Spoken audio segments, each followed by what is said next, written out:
semana profética.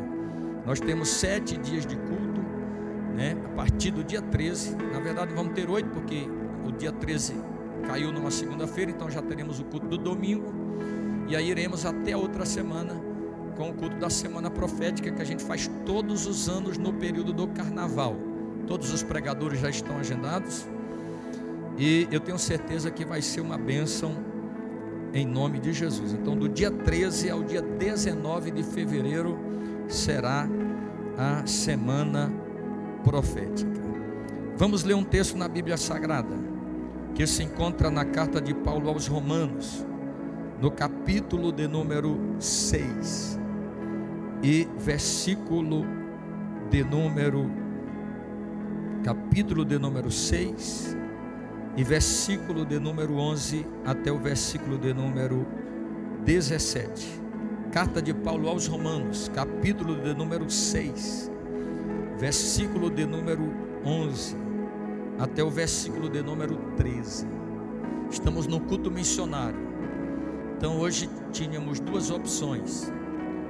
Pregamos no culto de missões, ou se prega uma mensagem sobre missões, ou se prega uma mensagem evangelística. Como nós já participamos da primeira parte deste culto, tudo que foi feito foi voltado para a conscientização missionária. Eu quero pregar uma palavra que Deus pôs no meu coração esta semana, para o culto de hoje à noite. Romanos capítulo de número 6, versículo de número 11. Quem achou, diga achei. Assim também vós, considerai-vos como mortos para o pecado, mas vivos para Deus, em Cristo Jesus nosso Senhor. Não reine, portanto, o pecado em vosso corpo mortal, para lhe obedecerdes em suas cobiças. Nem tampouco apresenteis os vossos membros ao pecado por instrumentos de iniquidade, mas apresentai-vos a Deus como vivos dentre os mortos, e os vossos membros a Deus como instrumento de justiça. Vou ler o 14 e o 15. Porque o pecado não terá domínio sobre vós, pois não estáis debaixo da lei, mas debaixo da graça. Pois que pecaremos porque não estamos debaixo da lei, mas debaixo da graça? De modo nenhum. Curve a sua cabeça, sentado mesmo. Pai, em nome de Jesus Cristo, teu Filho, estamos em sua presença nesta noite, para sermos ministrados pelo Senhor, como já fomos ministrados pelo louvor. Agora desejamos ser ministrados pela sua palavra. O Senhor não vai falar porque nós vamos pregar, porque o Senhor já está falando desde quando começamos este culto nesta noite.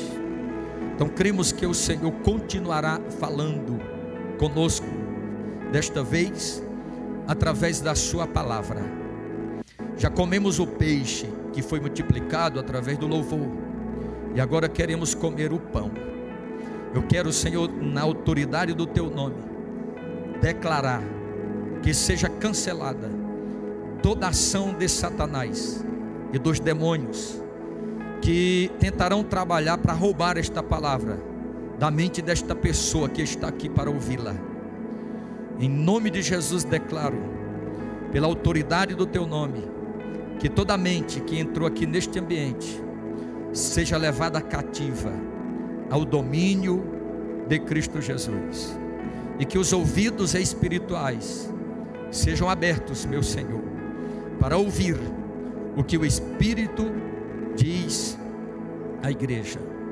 Nós oramos pedindo a tua graça para ministrar, pedindo a tua revelação, iluminação e inspiração, para poder ministrar a sua palavra com graça, na tua presença, em nome de Jesus.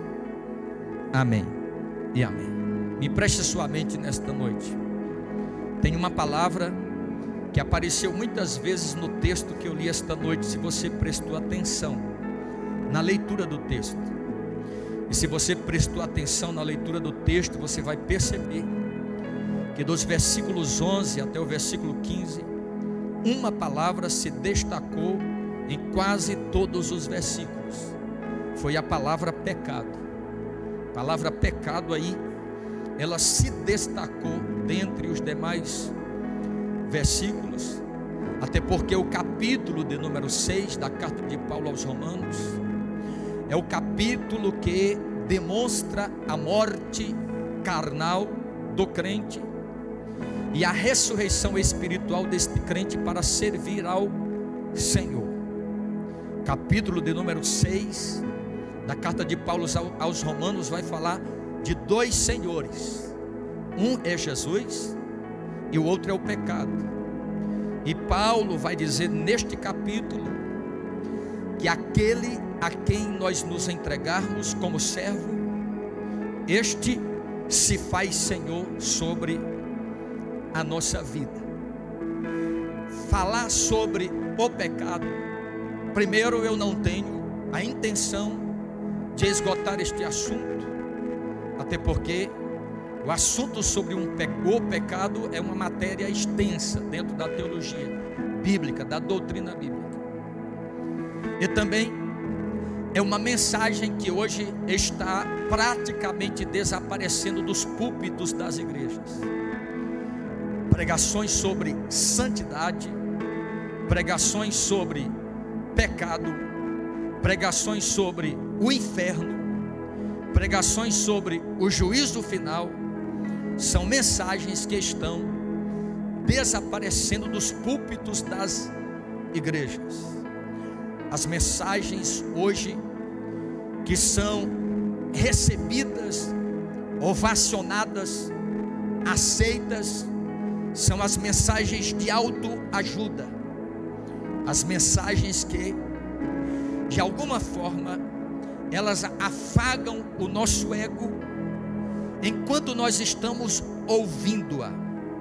Porém, todavia, quando voltamos para a nossa casa e passamos a viver o dia a dia da vida cristã, percebemos que estas mensagens nem sempre é a totalidade e a veracidade de toda a doutrina de Deus para a nossa vida.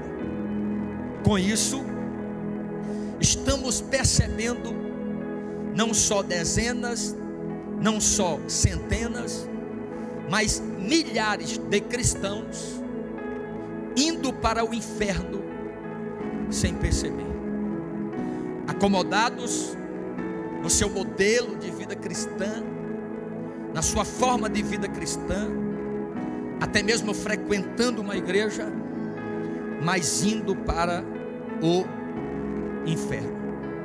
Portanto, se tem uma mensagem que nós nunca devemos tirar dos nossos púlpitos, é a mensagem sobre o pecado e sobre os malefícios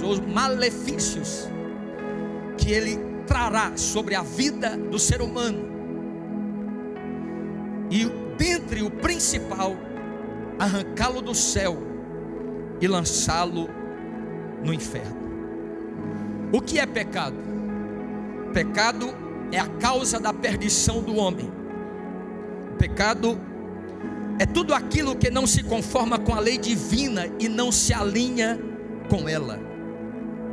As escrituras sagradas vão citar nominalmente 372 formas de pecado, e ainda outras não mencionadas na Bíblia, além das 372 formas de pecar ou transgredir contra Deus. Há muitas definições sobre o pecado, mas eu quero trazer duas nesta noite.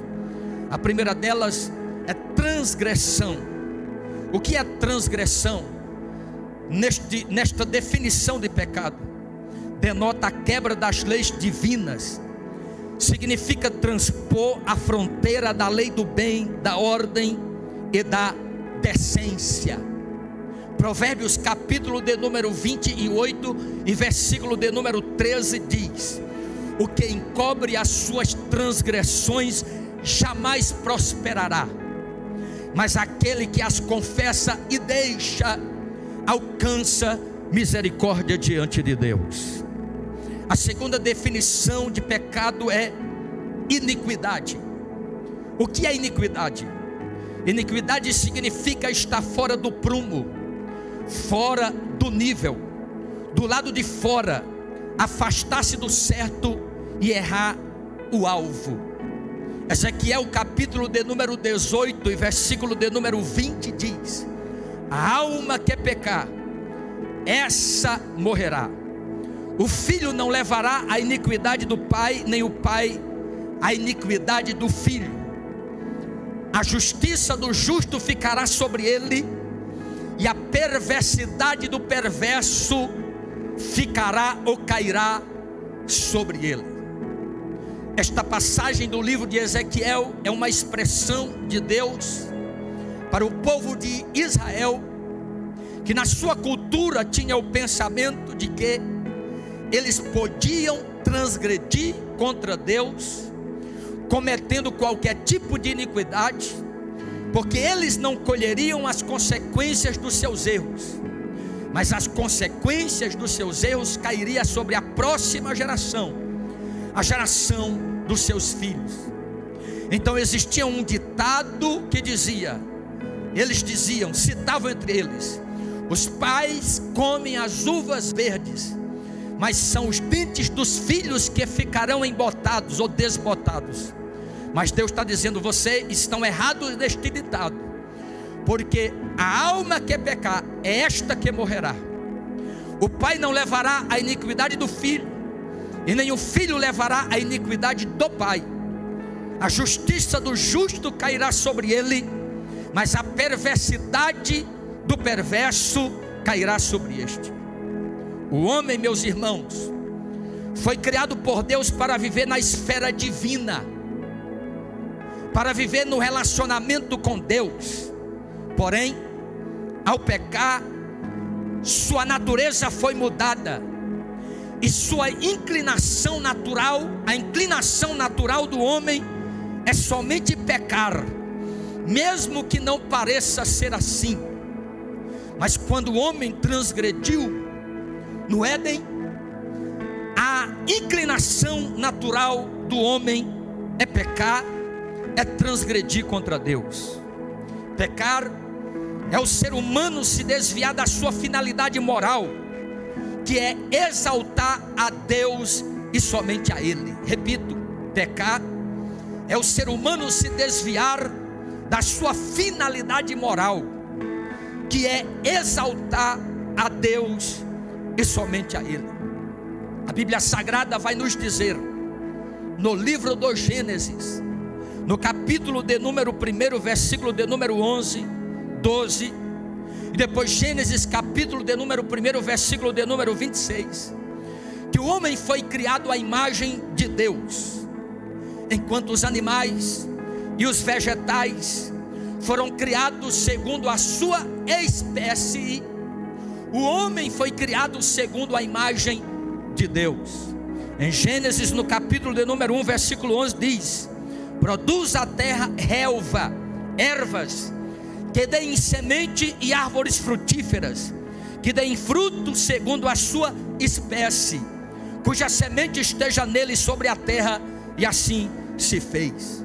A terra, pois, produziu relva, ervas que davam semente segundo a sua espécie, e árvore que davam fruto, cuja semente estava nele conforme a sua espécie.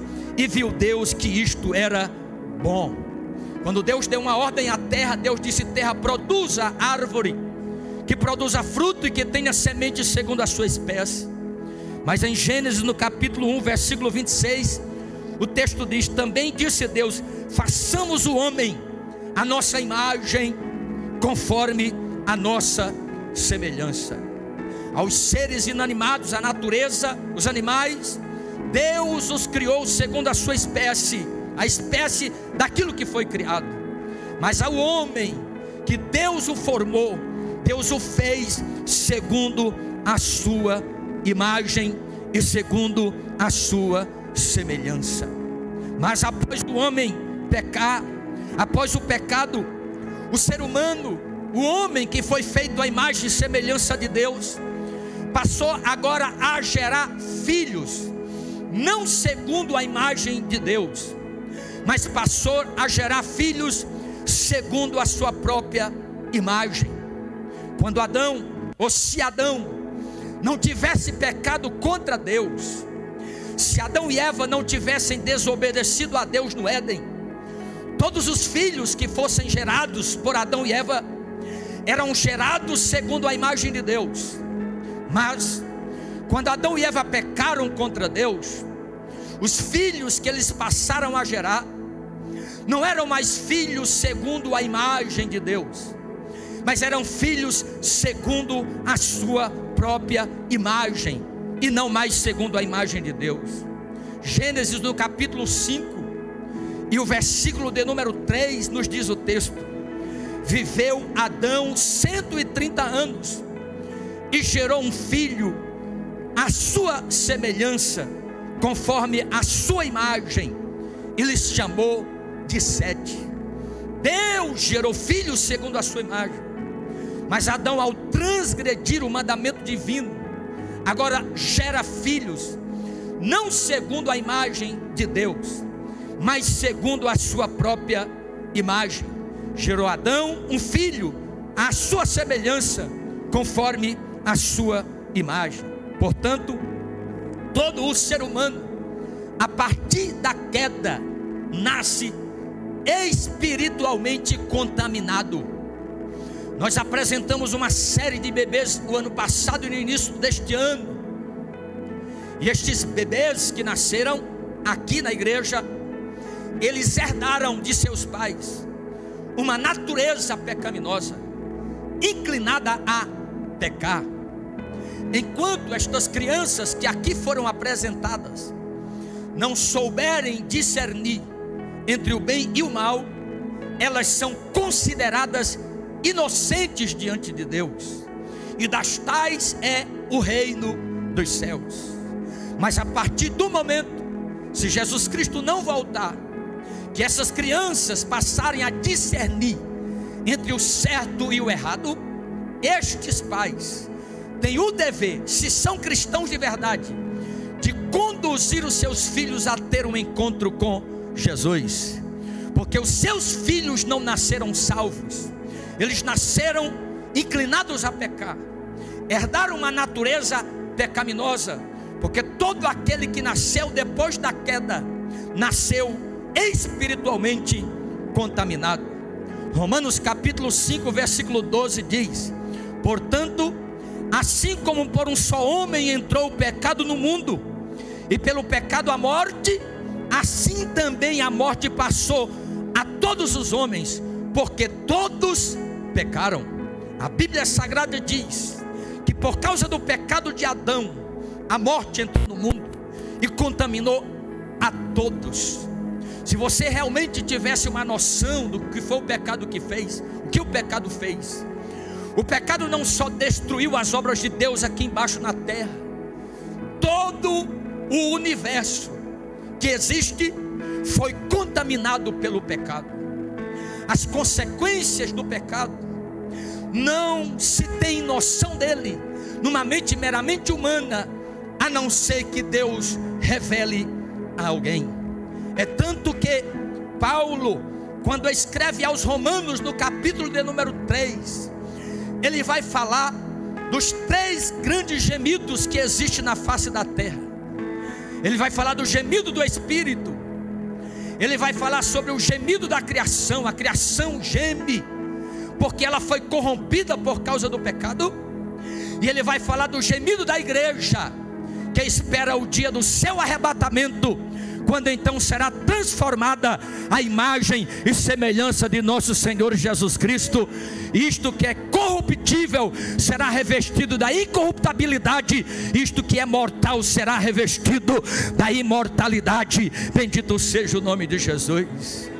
Mas o pecado contaminou a raça humana, e o texto diz que todos pecaram, porque todos nós estávamos nos lombos de Adão. O homem tem dentro de si uma natureza pecaminosa, e por isso todos nós precisamos ser participantes da natureza divina através da conversão. Deixa eu te dizer uma verdade, eu não quero muito estender muito, porque eu tenho uma reunião depois do culto, mas deixa eu te dizer uma verdade aqui. Não adianta você ser crente se você não é convertido. Nenhum crente não convertido entrará no reino dos céus.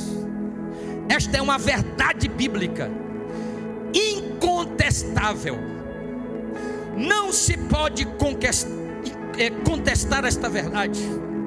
Não se pode contestar esta verdade. A minha natureza e a sua natureza pecaminosa precisa ser transformada para que nós passemos a participar da natureza divina, da natureza de Deus. 2 Pedro capítulo 1, versículo 3, versículo 4: visto como pelo seu divino poder nos tem sido doada todas as coisas que conduzem à vida e à piedade, pelo conhecimento completo daquele que nos chamou para a sua própria glória e virtude, pelas quais nos têm sido doadas as suas preciosas e muito grandes promessas, para que por elas vos torneis coparticipantes da natureza divina, livrando-vos da corrupção das paixões que há no mundo. Olha o que Paulo diz aqui, o que Pedro diz aqui, esta verdade incontestável, que nós precisamos ser coparticipante da natureza divina e nos libertar das paixões do mundo, das paixões da carne. Você pode me perguntar esta noite, pastor Arnaldo, aonde o pecado se originou? A Bíblia Sagrada vai dizer, no livro de Ezequiel, capítulo de número 28, versículos 15 e 16, que o pecado se originou no coração de Lúcifer, no coração de Satanás, que anteriormente o seu nome era Lúcifer, o nome de um querubim, que significa filho da luz ou estrela da alva, e posteriormente recebeu o nome de Lúcifer, o Satanás, que significa acusador. Ele é o nosso acusador, que nos acusa todos os dias, de dia e de noite, diante do Deus Todo-Poderoso. Alguém disse, se o céu pergunta, se o céu só habitava a santidade, como o pecado, ele surgiu no céu? Ele não surgiu no céu. O pecado surgiu no coração de Lúcifer, quando um dia, por soberba, orgulho, prepotência, quis ser igual a Deus, quis ser igual ao seu Criador, quis se tornar semelhante a Ele. E no Éden, antes da queda, a Bíblia diz em Ezequiel que ele, um dia, reunido com a orquestra do céu, os anjos, ao rebelar, um terço deles disse: subirei acima das mais altas nuvens, e acima das mais altas nuvens elevarei o meu trono, nele me assentarei e serei semelhante ao Altíssimo. Ele não disse por palavras, não, como você está me ouvindo, o texto diz, e dizia ele no seu coração. Satanás preparou uma rebelião contra Deus, e quando ele preparou uma rebelião contra Deus, porque quem vai transgredir, quem vai cometer uma divisão, um pecado, um mal, ele não vai colocar no jornal, ele faz as ocultas. Então ele dizia no coração, só que Deus é aquele que sonda mentes e corações. E quando Deus sondou o coração de Lúcifer, Deus viu que era verdade o que ele tinha proposto, e Deus o expulsou do céu. Então o pecado se originou no coração de Lúcifer, mas foi transmitido ao homem através da desobediência no Éden. Não foi o fruto da árvore que fez Adão pecar. Alguém disse que foi uma maçã, pode ter sido até um coco. Não foi o fruto, mas foi a atitude de desobedecer a ordem divina. Porque me perdoe a sinceridade, eu sou pastor, me perdoe a sinceridade, tem crente que acha que pode andar com Deus vivendo em desobediência. Eu quero te dizer uma verdade nesta noite também incontestável: fé e obediência andam juntas.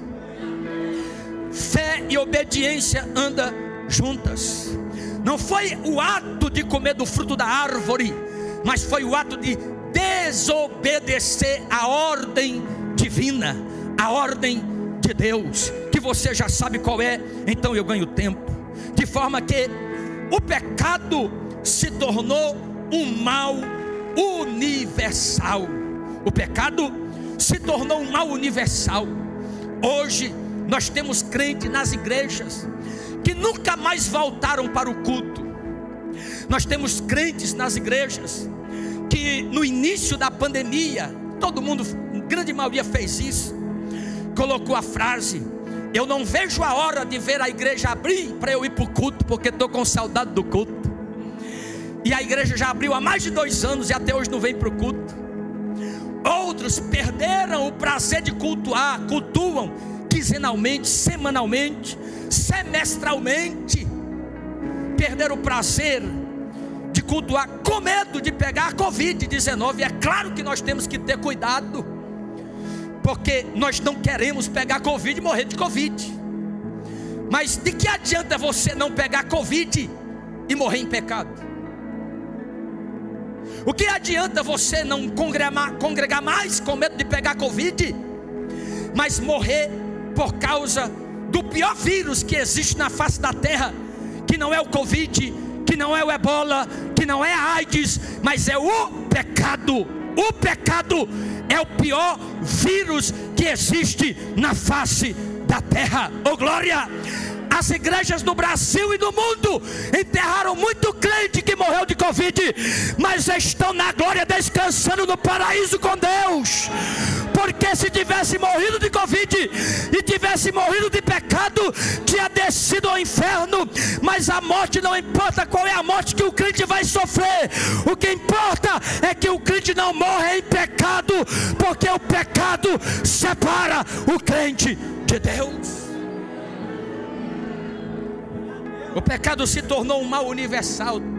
Romanos capítulo 3, versículo 23 diz: pois todos pecaram. Sabe qual é o problema da nossa geração, irmão? Porque tem muitos de nós sentados nessas cadeiras aqui, ó. Muitos de nós sentados nestas cadeiras aqui, na igreja, eu digo aqui em geral, se achando muito bom, se achando muito justo, pensando assim: não, eu sou crente e eu sou tão bom que Deus nem sem mim não vive. Eu li uma frase hoje à tarde que disse, irmão José: se você vive em paz com o pecado, então o pecado já te dominou. Se você vive em paz com o pecado, então o pecado já te dominou.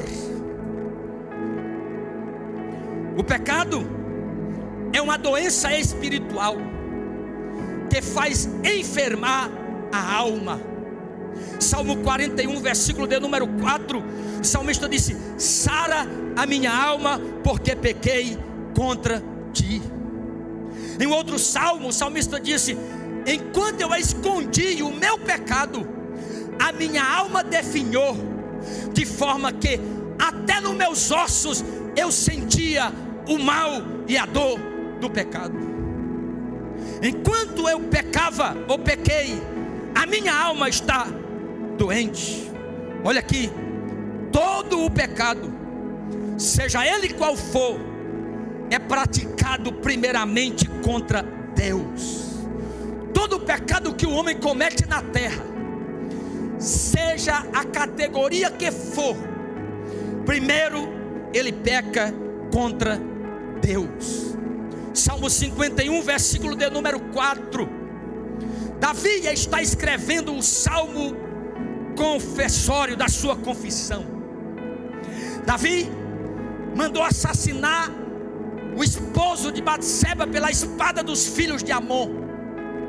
E depois de ter adulterado, mandou matar depois de ter adulterado com ela, e depois de ter mandado matar Urias, ele tomou Batseba como sua esposa. E Davi achava que podia esconder o seu pecado para o resto da vida. Então ele mata Urias pela espada dos amonitas e fica caladinho. Passa-se 1 ano e Deus não fala nada. Mas um dia Deus chama o profeta Natã e diz: Natã, eu tenho um ofício para você. O que é? Eu quero que você vá na casa de Davi e conte uma parábola para ele. E Natã foi para a casa de Davi 1 ano depois. Já tinha casado com Batseba, estava tudo bem, tudo ok. E Natã chega na casa de Davi e diz: Davi, deixa eu te contar uma história. Esquece essa lâmpada pendurada aí, você não perder a atenção da mensagem, não te roubarem a mensagem. Olha aqui, Natã, Davi, eu vou te contar uma história. E contou uma história que você conhece a história.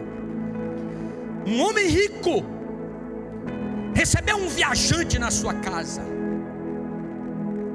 E aquele homem rico tinha muita ovelha, muito gado. E também existia naquela cidade um homem que só tinha uma ovelhinha, que ele guisava com ela. Mas aquele homem rico, em vez de tomar uma das ovelhas do seu rebanho, que eram muitas, mandou buscar a única ovelhinha que aquele homem tinha, para guisar com o viajante. Davi ficou enfurecido. Jessé deu uma palavra sobre isso aqui na quinta-feira, muito interessante. Ficou enfurecido e decretou a sua própria sentença: este homem é digno de morte. O homem que fez isso, é como Jessé disse, muitas das vezes tem gente decretando a morte dos outros, quando na verdade deveria olhar para dentro dele mesmo. É digno de morte. E este homem deve pagar 4 vezes mais pela ovelha que ele pegou daquele pastor. Aí Natã disse: este homem, Davi, é você. Assim te diz o Senhor: eu te tirei de trás das ovelhas. Você era apenas um pastor de ovelha. Eu te tirei de trás das ovelhas e te coloquei como príncipe de Israel. Eu te dei as mulheres do teu senhor, do teu inimigo. Eu te dei o trono do teu inimigo. E se era pouco, eu te daria muito mais, Davi. Mas você pegou a esposa de Urias e ainda mandou matá-lo com sua espada. Por isso nunca mais a espada se apartará da tua casa. Nunca mais. Leia a história de Davi depois que ele pecou e o que ele fez. Se ele teve paz até a sua morte.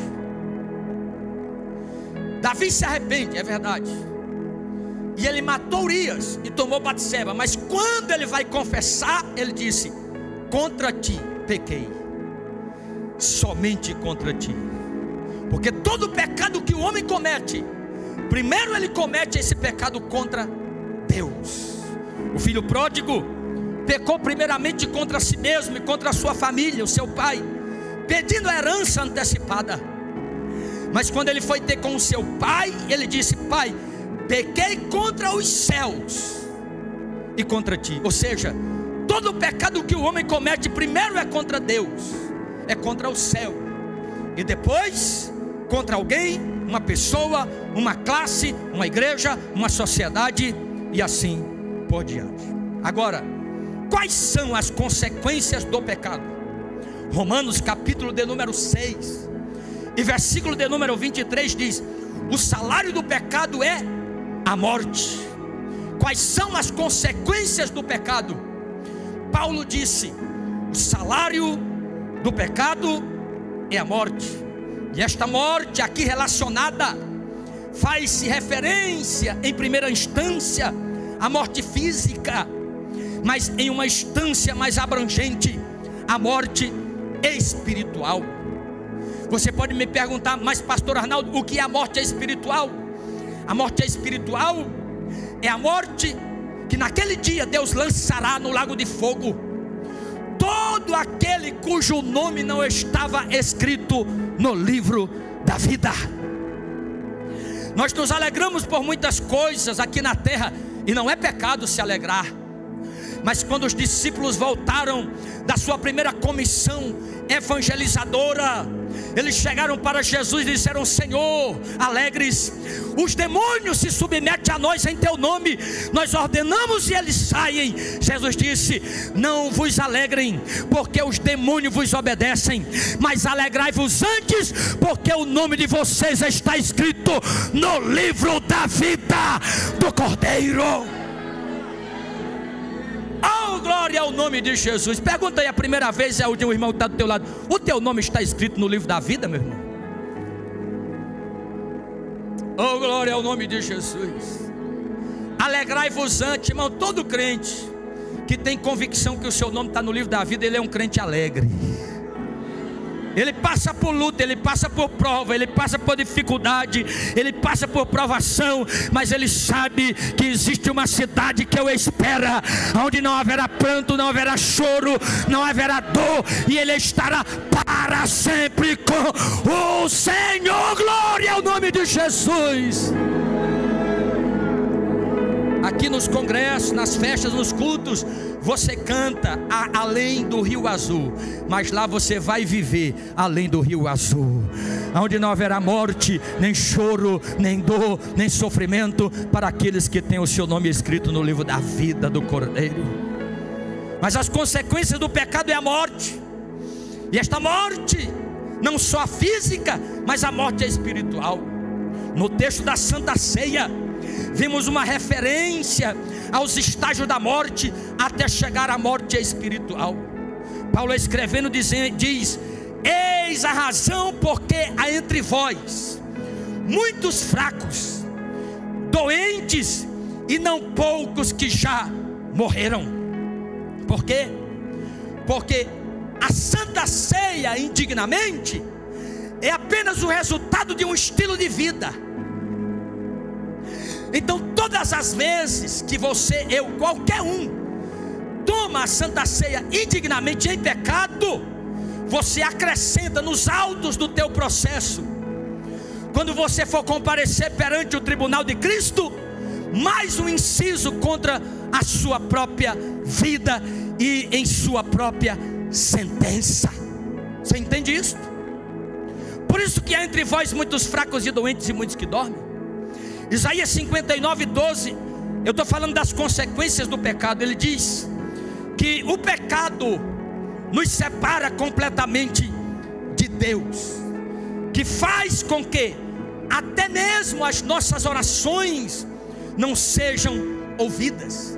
Isaías 59 e 12 diz: mas as vossas iniquidades fazem separação entre vós e o vosso Deus, e os vossos pecados encobrem o seu rosto de vós, para que não vos ouça. O pecado separa o homem de Deus. Deus encobre o rosto. Leia Isaías capítulo 1, dever de casa. Deus diz lá no capítulo 1: eu não suporto mais os vossos cultos, não suporto mais as vossas festas, não suporto mais as vossas ofertas, porque toda a cabeça está cheia de chaga, de pecado, da coroa da cabeça até a planta do pé. Aí Deus diz assim: mas eu vos dou um conselho, vinde a mim, porque mesmo que os vossos pecados sejam vermelhos como a escarlate, eles se tornarão brancos como a neve. Bendito seja o nome soberano de Jesus. Quem entende adora, quem não entende pode ficar do jeito que você está mesmo. Oh, glória ao nome do Senhor Jesus.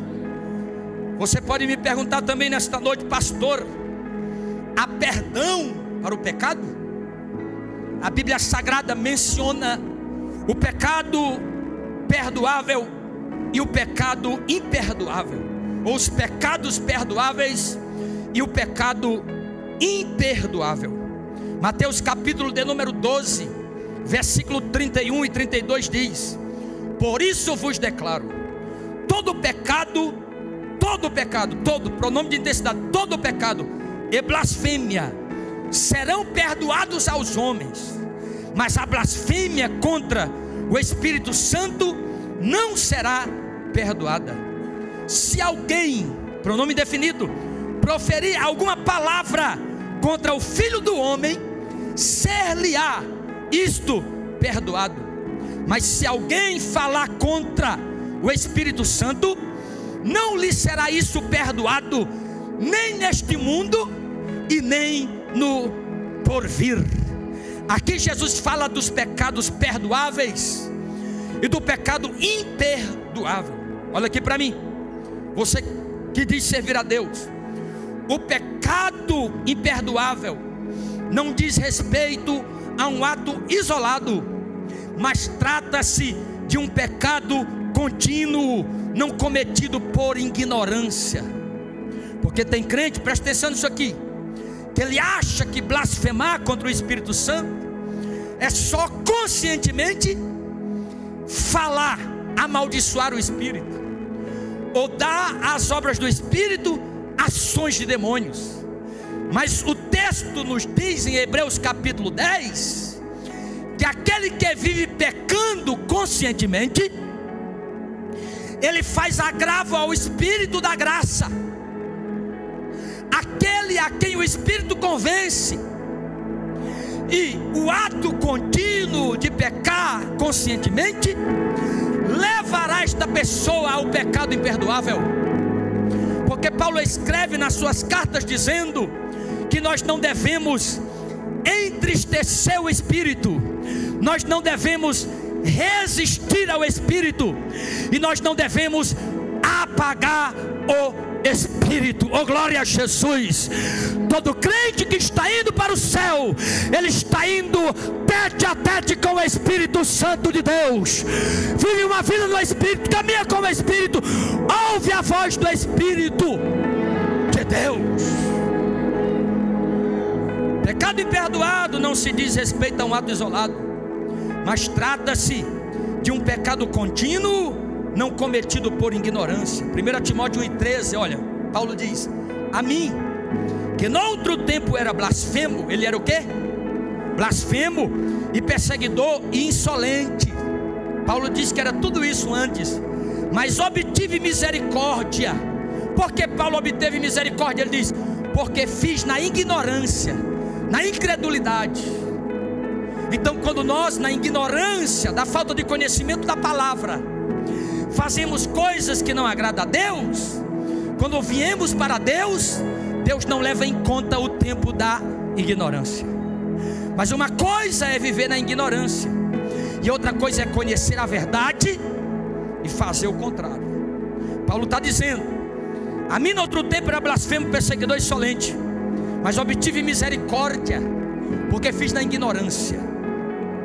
Agora, quem comete tal pecado contra o Espírito Santo, tal pecado está pecando contra a única pessoa da Trindade, cuja obra no que concerne a salvação não está concluída. Eu vou repetir isso aqui: quem peca contra o Espírito Santo está pecando contra a única pessoa da Trindade, cuja obra no que concerne a salvação está concluída. A obra do Pai foi consumada, a obra do Filho está concluída, mas a obra do Espírito Santo continua. Portanto, todo o pecado é perdoável, menos a blasfêmia contra o Espírito Santo de Deus.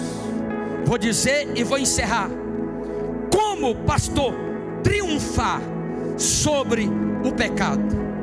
Como triunfar sobre o pecado?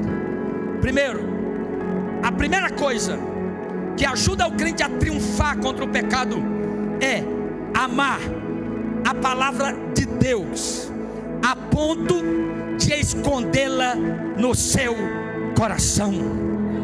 Não, eu não quero saber se você tem uma Bíblia. Eu não quero saber se você tem uma Bíblia no seu celular. Eu não quero saber se você abre a Bíblia na hora do devocional do culto. Eu quero saber se ela está no teu coração. Porque o Salmo 119, versículo 11 diz: guardo no coração as tuas palavras para eu não pecar contra ti. Oh glória! Primeiro passo para não viver pecando contra Deus é esconder a palavra de Deus no seu coração. Eu vou deixar você adorar Jesus.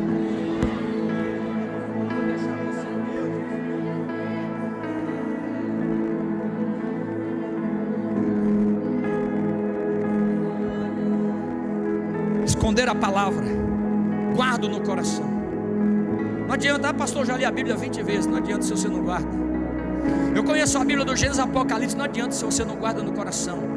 O salmista diz: guarda a tua palavra no meu coração, para eu não pecar contra ti. Outra palavra, ele está dizendo: quando eu sou tentado, quando eu sou levado a pecar, quando eu sou incitado a pecar, aí a tua palavra que está no meu coração me lembra que eu não posso pecar, porque ela habita em mim e diz: não peque, porque você tem algo maior e melhor do que aquilo que está te oferecendo.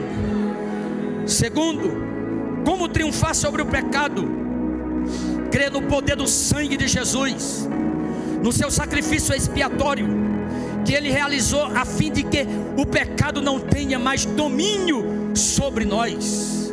1 João 1:9: se confessarmos os nossos pecados, Ele é fiel e justo para nos perdoar os pecados e nos purificar de toda injustiça. Segundo, crê no poder do sangue de Jesus, no seu sacrifício expiatório que Ele fez sobre nós, de forma que o pecado não tem mais domínio sobre nós. Olha aqui, o crente lavado no sangue de Jesus não é dominado pelo pecado. E quando ele peca, ele não esconde o pecado, mas ele confessa o pecado. E quando ele confessa, Jesus purifica ele novamente pelo poder do seu sangue. Bendito seja o nome soberano de Jesus. Terceiro, como triunfar? Confiando no poder do Espírito Santo, o qual habita em nós. Se Ele exercer pleno domínio em nosso viver, Ele nos fará triunfar sobre o pecado. Romanos capítulo 8, versículo 12: porque a lei do Espírito da vida em Cristo Jesus te livrou da lei do pecado e da morte. A lei do Espírito nos livrou da lei do pecado e da morte. Oh glória, bendito seja o nome de Jesus.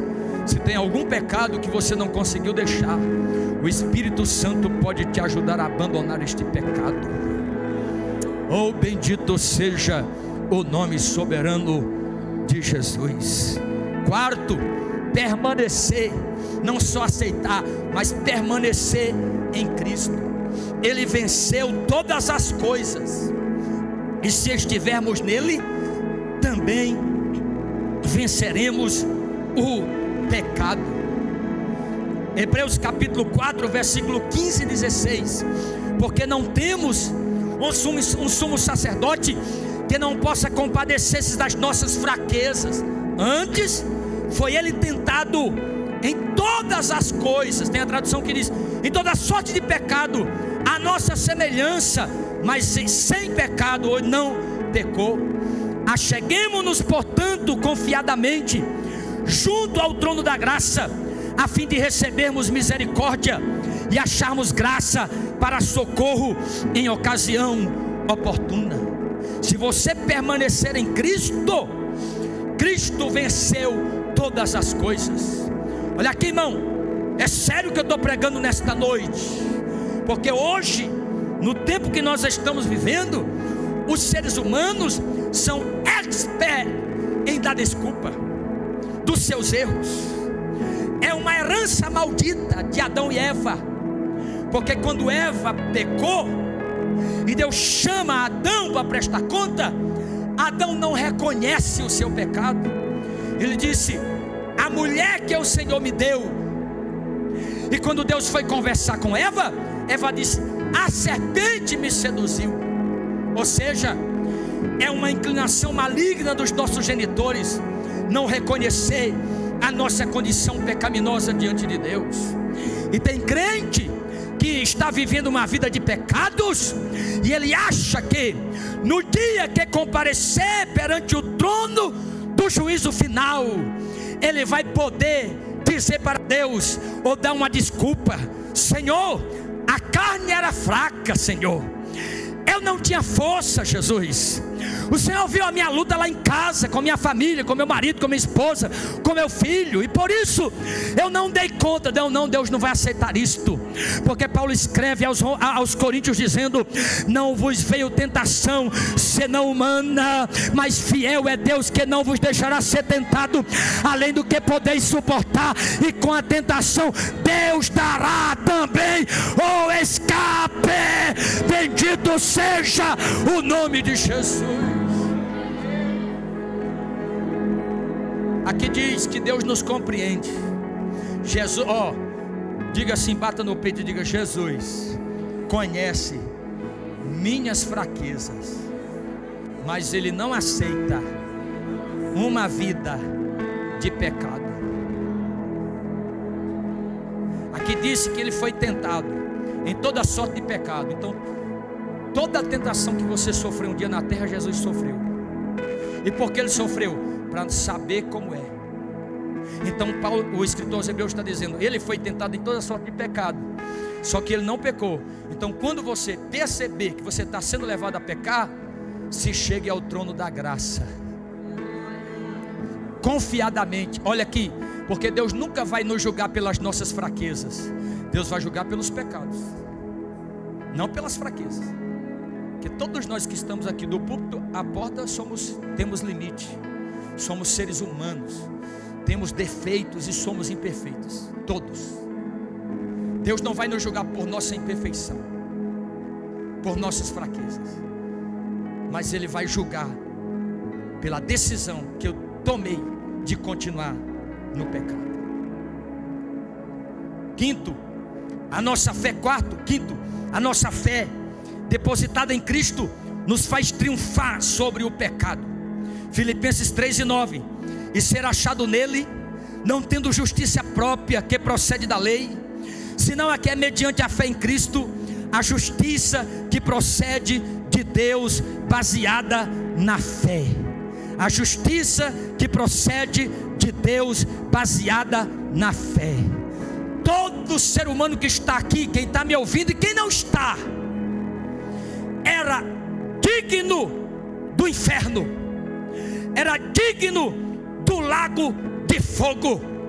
Tem gente que pensa: eu era bom, pastor, é bonzinho, eu não era crente, não, mas eu era bom. Não, você não prestava para nada. A Bíblia diz em Romanos 11 que nós era jambuzeiro bravo. O jambuzeiro era uma árvore que não prestava nem para lenha. Quando se tocava fogo no jambuzeiro, ele fumaçava, porque ele não prestava. Nenhum de nós pode se achegar a Deus por justiça própria. Se tiver qualquer pessoa que se aproxima de Deus achando que é digno da justiça de Deus, já é digno do juízo final. Portanto, o que Paulo está dizendo aos Filipenses é: não pela justiça própria, mas pela justiça de Cristo.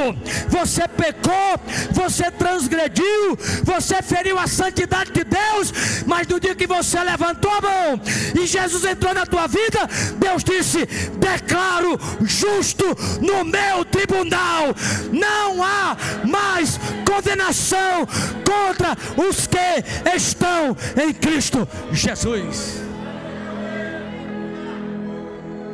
É pela justiça dele e não pela sua. E por último, como vencer o pecado? Nossa submissão e entrega a Cristo. Romanos 6,14: porque o pecado não terá domínio sobre vós, pois não estáis debaixo da lei, mas debaixo da graça. Oh, glória ao nome de Jesus. Fique de pé comigo quem pode ficar. Oh, glória. Oh, glória ao nome de Jesus. Olha aqui para mim. Agostinho, um grande teólogo, ele disse: o pecador, olha aqui para mim, o pecador, ainda que seja rei, é um escravo, não de um único homem, mas de tantos senhores quantos sejam seus vícios. Vou repetir. Agostinho disse: o pecador, ainda que seja rei, é escravo, não de um único homem, mas de tantos senhores quantos sejam seus vícios. Spurgeon disse: pequenos pecados são como pequenos ladrões que abrem as portas para os maiores. Spurgeon disse: o pecado e o inferno estão casados, a não ser que o arrependimento anuncie o divórcio. E Jesus Cristo disse: todo aquele que comete pecado é escravo do pecado, mas se o Filho vos libertar, verdadeiramente sereis livres. Sereis livres. Sereis livres. Sereis livres. Jesus não liberta um crente, um pecador pela metade. Se o Filho vos libertar, verdadeiramente sereis livres. Nós vamos orar, mas olha aqui para mim. Um hindu na Índia aceitou Jesus como Salvador de sua vida. E ele foi questionado pelo líder do seu clã do porquê que ele abandonou o hinduísmo e abraçou o cristianismo. Ele pensou na melhor maneira de explicar a sua condição pecaminosa diante de Deus para aquele líder do seu clã. E aí ele criou uma história.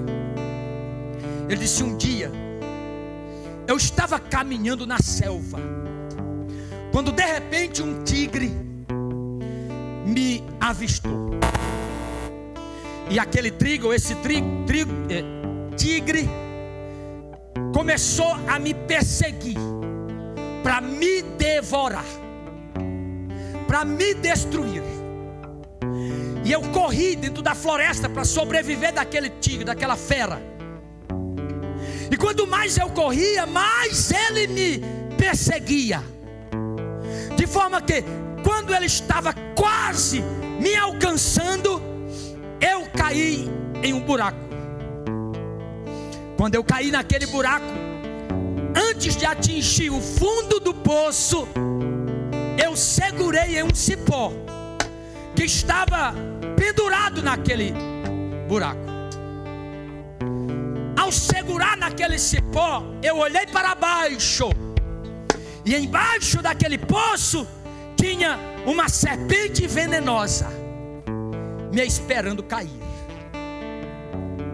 Quando eu olhei para cima, eu vi que um rato estava roendo o cipó,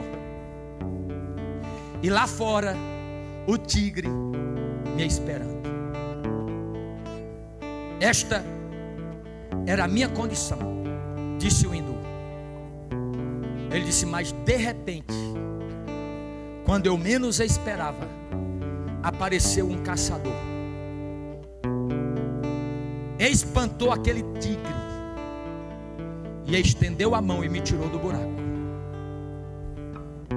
Este caçador, ele disse: o tigre, ele foi explicar, é o pecado, uma fera mortal que tenta nos destruir todo dia. Todo dia é uma carreira, pega, não pega, pega, não pega. A serpente me esperando embaixo é Satanás, esperando eu cair no abismo, no inferno, para ficar com ele para sempre. o rato roendo o cipó, é o tempo da minha vida que estava passando. E o caçador é Jesus, que me estendeu a mão. Oh, glória ao nome de Jesus. Eu vou esperar você adorar Jesus. Se você não entendeu a mensagem hoje, oh glória, oh glória, Senhor, eu vou esperar você adorar. Não vou chamar você aqui na frente não. Tá doendo aqui, eu não vou recuar. Essa mensagem alcançou você onde você estava. Comece a obra, mas tenho um pedido, Senhor. Não me deixe só nesse processo. Eu não suportaria sem te ter por perto. A obra depende do seu Criador. E sou apenas barro, pode me moldar. Vou te obedecer, custe o que custar. Retire tudo que sobrar de mim. Quebra o meu eu, quebra o crente. É ter o nome escrito no livro da vida do Cordeiro. Sou vaso, és oleiro. Eu não mando em mim mesmo. Me refaça se preciso for. Estou em tuas mãos, Senhor. Sou vaso, és oleiro. Mas Jesus está com a mão estendida para ele esta noite. Eternamente dependente de ti, Senhor. Eu sou. Oh, glória ao nome de Jesus. Oh, glória ao nome de Jesus. Eu vou esperar você falar com Ele, fazer uma oração de gratidão se você é salvo. Mas tem você não é, Senhor. É não me deixe só nesse processo.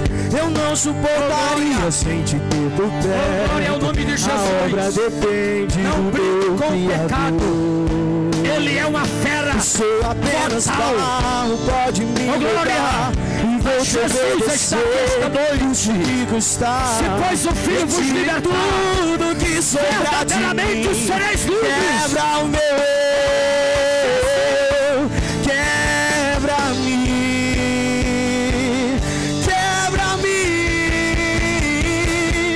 Sou vaso, és oleiro. Oh glória, se você tiver glória, dê glória. Se tiver aleluia, dê aleluia. Estou em tuas mãos, Senhor.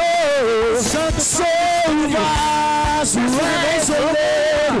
Me preencha por inteiro. Eternamente dependente de ti, Senhor. Eu sou. Oh, bendito seja teu nome, Jesus. Oh, glória ao nome de Jesus. O pecador, ainda que seja um rei ou um escravo, ou mesmo nem não de um único homem, mas de todos os senhores, seus vícios, eternamente dependente de ti, eternamente dependente de ti, Senhor.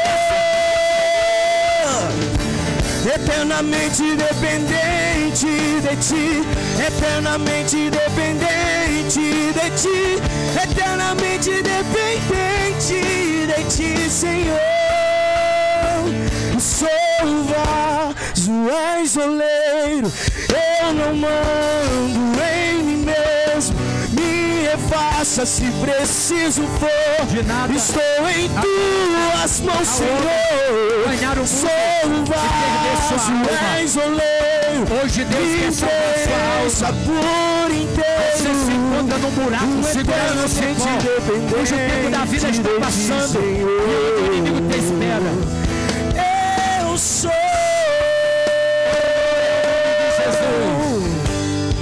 Oh, bendito Louvado seja o nome de Jesus.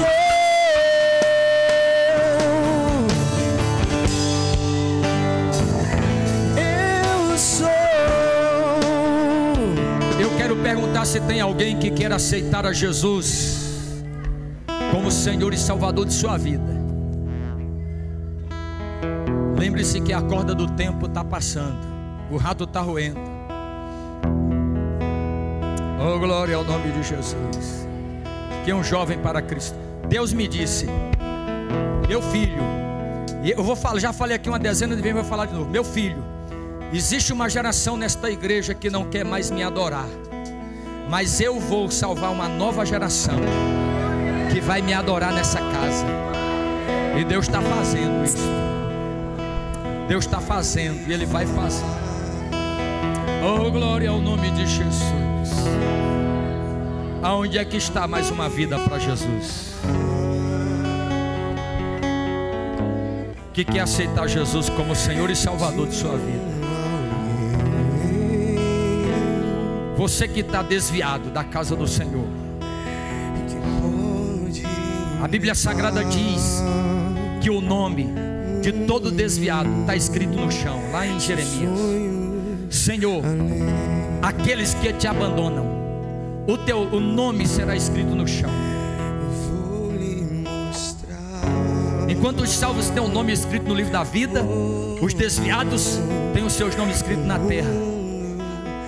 Mas hoje é noite de você voltar para Jesus e Deus reescrever o teu nome no livro da vida do Cordeiro. Oh, glória ao nome de Jesus. Tem mais alguém que hoje quer aceitar Jesus? Os adolescentes, sabia que vocês precisam aceitar Jesus como Salvador da sua vida de vocês? Precisa. Tem mais alguém? Não tem? A pessoa é hoje. O dia é hoje, a pessoa é você e o tempo é agora. O tigre está lá fora, a corda do tempo está passando. E não se engane, depois que o homem morre, não tem vela, não tem reza, não tem terço, não tem oração. Hebreus 9:27. Aos homens está ordenado morrerem uma única vez, vindo depois disso o juízo. Não tem mais jeito. O jeito é agora. Você decide deixar o mundo e vir para Jesus. Tem mais alguém? Vou orar. Eu insisto,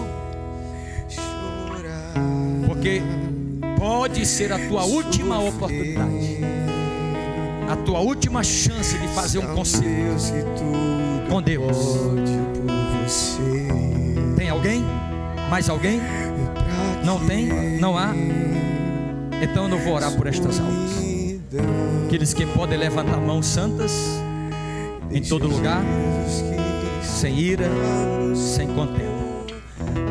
Em nome de Jesus, Senhor, te apresentamos esses jovens que o Senhor está salvando nesta noite, que foram tocados pela sua palavra, entenderam-na e o teu Espírito os convenceu de que mesmo sendo jovem, não adianta ser jovem e não se lembrar do seu Criador. Quando uma pessoa de tenra idade ou de idade longa aceita o Senhor, ele tem a metade de uma vida para te servir. Mas quando um jovem te aceita, ele tem uma vida toda para te servir. Perdoa os pecados destes jovens, Senhor. Lava eles com tua palavra, purifica com teu sangue, regenera no poder do teu Espírito. Que a tua igreja tenha sensibilidade para ajudar esses novos convertidos a permanecerem firmes na tua casa. Pai, faça deles coluna na tua casa. Nos dá um povo novo nesta igreja, um povo que quer te adorar juntamente com aqueles que já te adoram, Pai. Faça isso, papai, porque grande é a seara e poucos são os ceifeiros.